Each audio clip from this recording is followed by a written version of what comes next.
Bom, e a temperatura da guerra no leste europeu aumenta a cada dia com novos ataques entre Rússia e Ucrânia. E para analisar todo esse cenário, o nosso convidado é o professor de Direito e Relações Internacionais, como sempre nos atende, Manuel Furriela. Tudo bem, professor? Boa noite, bem-vindo. Boa noite, Thiago.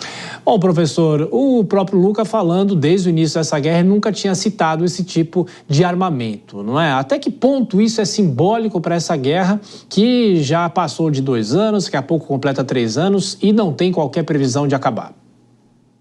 Bom, isso é uma resposta, na verdade, essa utilização de armamentos mais potentes pela Rússia é uma resposta às decisões recentes, não somente dos Estados Unidos, mas de aliados, de autorizar a Ucrânia a utilizar certos tipos de armamentos mais potentes, atacando a Rússia e não somente utilizando para a sua defesa.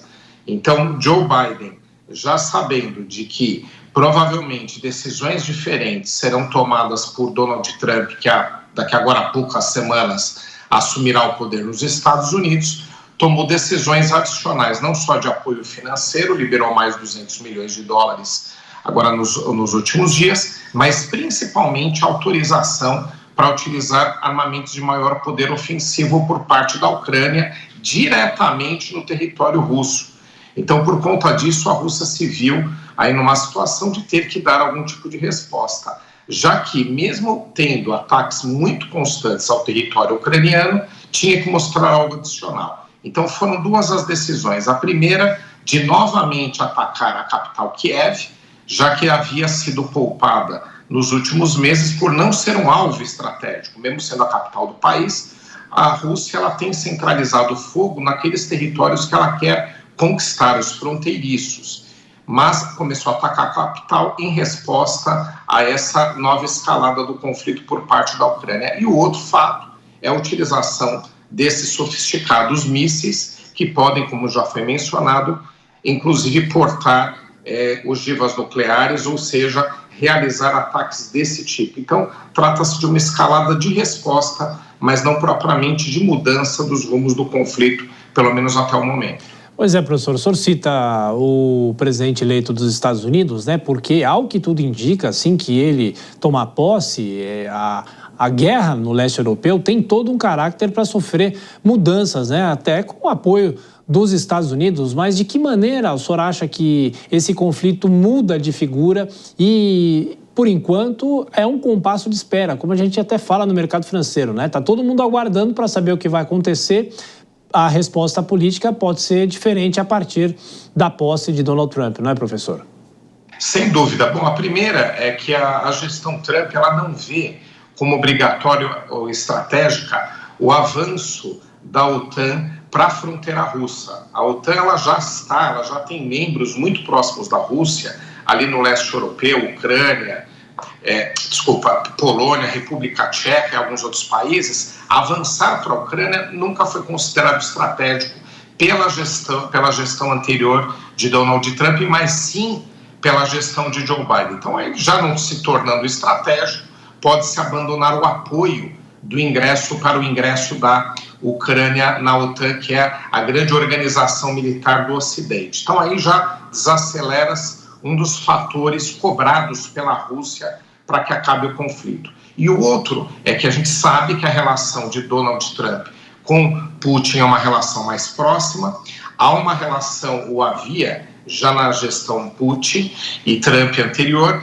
uma aproximação que pode fazer com que haja agora novamente um tipo de relação que faça com que haja uma renegociação do conflito. Mas o ponto é que essa renegociação ou essa nova negociação para acabar com o conflito terá um viés pró-Rússia, tentando atender mais reivindicações russas do que Joe Biden tentou atender ou se propôs nestas negociações recentes. Tirar a Ucrânia de target ou como alvo para ingressar na OTAN e propriamente essa renegociação que pode fazer com que os Estados Unidos apoiem que a Rússia tome parte do território ucraniano. Então, acho que vai ser um pouco por aí, pelo menos é a tendência que se apresenta.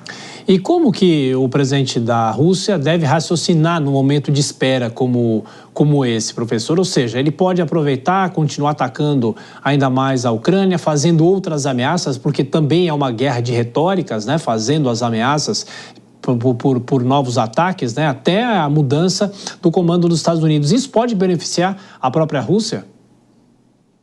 Sim, a Rússia tem acelerado os ataques, utilizando esses armamentos mais modernos e atacando a capital Kiev, não só como uma resposta, como eu mencionei, mas também por conta de tentar mostrar que tem como escalar mais o conflito, que tem como fazer com que seja mais agressivo. E aqui há um grande risco de utilização de um tipo de armamento nuclear que não é o convencional, aquele de grandes dimensões, muito mais poderoso do que aquele que atacou Hiroshima e Nagasaki no Japão durante a Segunda Guerra Mundial, já que o convencional é muito mais sofisticado, mais poderoso, mas existe um tipo de armamento nuclear que é chamado de tático, de menores dimensões, o que fica sempre como uma carta na manga para que a Rússia utilize, ou seja, ela quer dar um recado de que pode deixar ainda pior o conflito, de que pode ser muito mais agressiva do que está sendo até o momento. Isso serve de resposta para agora, mas serve de recado para uma nova negociação a ser trazida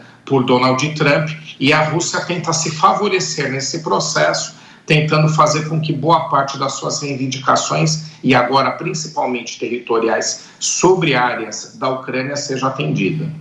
Ô, professor, mais uma questão, falando sobre uma decisão de hoje do Tribunal Penal Internacional de decretar ou determinar a prisão do primeiro-ministro Benjamin Netanyahu de Israel, e é mais ou menos o que vinha acontecendo com o presidente russo Vladimir Putin, a polêmica se ele viesse aqui para o Brasil, se seria preso ou não seria. Isso serve para alguma coisa, professor? Aí apelando agora para a sua análise do direito internacional. Bom, primeiramente o TPI, Tribunal Penal Internacional, ele foi criado em 1998, chama Estatuto de Roma o Tratado, entrou em vigor ali no começo dos anos 2000, a partir do momento que a gente teve um número mínimo de ratificações, ou seja, de confirmações. O que isso significa? Que ele vale para o mundo todo. Ele vale, inclusive, para países que não ratificaram. Isso no papel, porque a gente sabe que, na prática, esses países que não ratificaram, Rússia, Israel, Estados Unidos, entendem que não aplica-se para si. Mas tem um ponto muito importante. Caso esses líderes que têm uma ordem de prisão contra si, e agora tanto tem o do Hamas, líder do Hamas, como tem Benjamin Netanyahu, caso eles visitem estados que sejam signatários, ou seja, parte do tratado, é o caso do Brasil, os países que recebem essas pessoas têm por obrigação executar a ordem de prisão. Então, caso eles venham ao Brasil, e esse talvez foi um dos motivos de Vladimir Putin não ter nos visitado em algumas das oportunidades nas quais poderia ter vindo ao território brasileiro, é esta obrigação.